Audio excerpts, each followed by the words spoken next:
Playoffs just concluded with the Denver Nuggets claiming their first title in 47 years, franchise history. Joker wins Finals MVP. We're here to break it all down. Yeah, that was an exciting series. And then finally, I got a series right down to the game. I called Nuggets in 5, and then we finally got Nuggets to 5 tonight in probably one of the most ugly finals game I've ever watched. I mean, Yeah. there were some stretches in the fourth quarter where it was turnover, racing, air ball, missing back and forth, but it ended up being a great game. Nuggets fell down early, 0-5, are able to go on a run, and then the Heat take a 10-point lead. Nuggets battle back. There was a lot of foul trouble, but in this game, I have to give the refs credit. They were letting them play. They weren't getting in the way of either of these teams winning, and they let them be physical. So what are your overall thoughts on the NBA Finals and Game 5 as a whole and how it ended?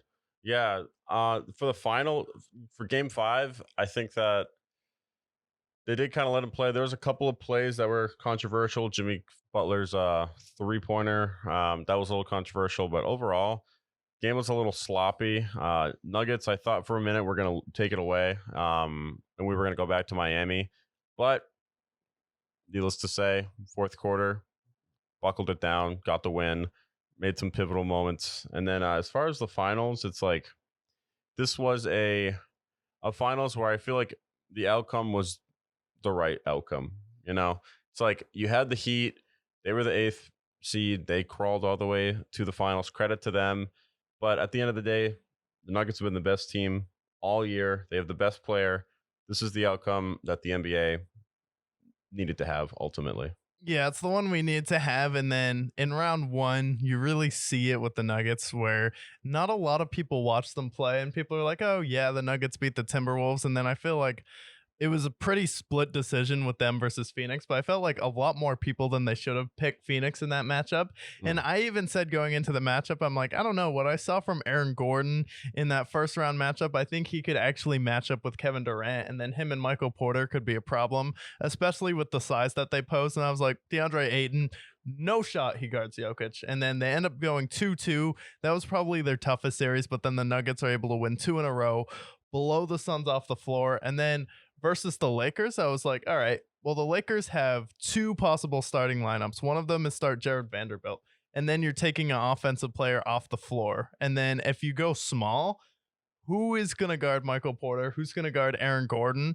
And those 2 players have really defined this team where you have this incredible duo where no one can stop Jamal Murray and Jokic when they're in 2-man action. The Heat tried their best with the zone, but versus the Lakers, once you have them, but then you also have Michael Porter, who's 6'10", getting paid $33 million, can hit a shot, can come in, slash in the lane, get a bucket, and then Aaron Gordon follows the ball. As soon as Bam or someone would go double team him, he'd be right there for the alley-oop, or he would hit a corner 3. So I felt like those 2 foundational players are really what made them tick. And then versus Miami as well, when Kevin Love wasn't in the game, Aaron Gordon was able to get 27 in game 4. And I felt like that was really the turning point when we saw Jokic play bad in a game where Jamal Murray was struggling. Jamal Murray was able to keep cooking with assists. He was able to get people involved, but Aaron Gordon goes off for 27, really shows the player he could have been in Orlando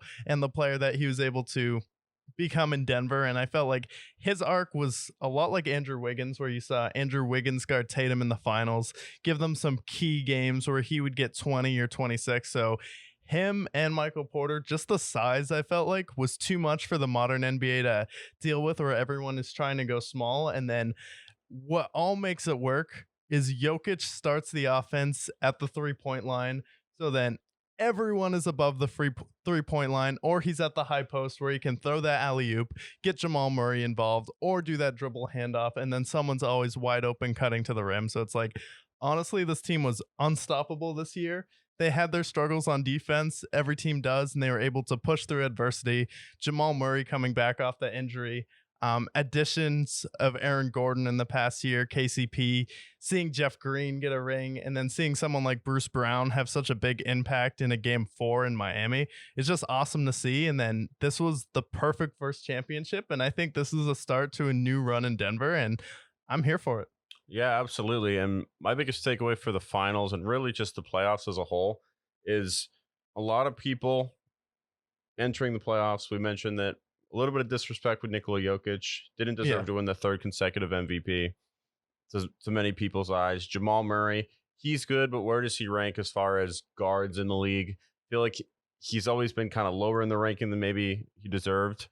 But this playoff run with Joker averaging 27, 7, and 7, Yeah. and then you have Joker, who's been the most efficient player since prime LeBron.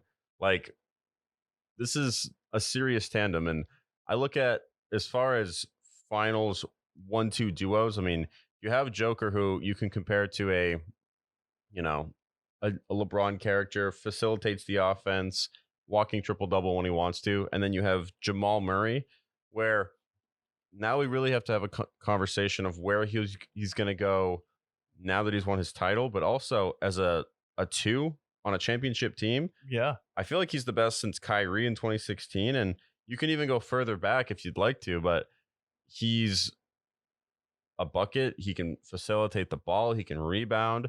He can defend when he wants to. It's like he is the best two since I think Kyrie in 2016. Yeah, I definitely think he's the best two since Kyrie in 16. Maybe you could argue Drew Holiday or Chris Middleton defensively for Drew Holiday at least. But yeah, Jamal Murray was going out there and then he would put up 40 points versus Sacramento. They were the first duo in NBA history to both have 30-point triple doubles.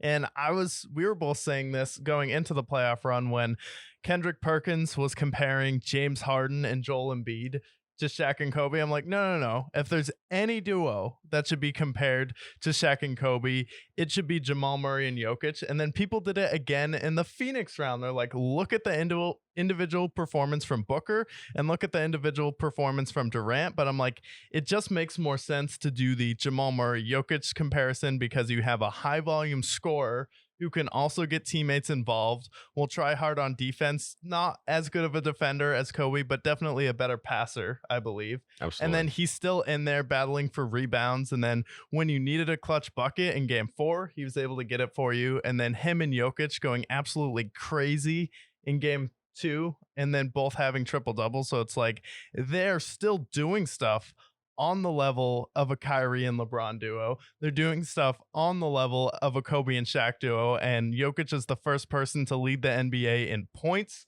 rebounds, and assists in a playoff run, which is something that LeBron James would do.